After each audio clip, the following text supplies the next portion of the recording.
Po, at tuloy po tayo sa verse 15 to 21.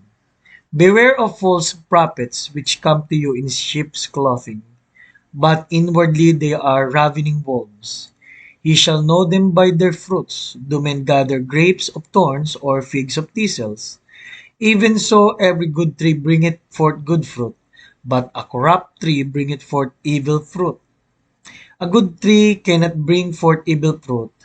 Verse 19, every tree that bringeth not forth good fruit is hewn down and cast into the fire. Wherefore by their fruits ye shall know them.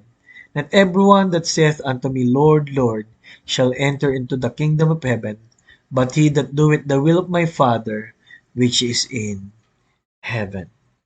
Alam niyo po, loyalty to God ay ingatan natin kung sinong ating mga tagapagturo at mga pinakikinggan po natin. At ang sabi po rito sa talata, beware, laging pinag-iingat tayo. Dahil may bunga po ang tunay. Halimbawa po, tunay tayong tumanggap, may bunga. Tunay po tayong binago na ni Kristo, may bunga. Tunay po tayong mananampalataya, may bunga. Kaya po, kamusta po ang ating bunga? Ano, ang sabi rito, yung walang bunga ay ibinubulid sa apoy. Ano po?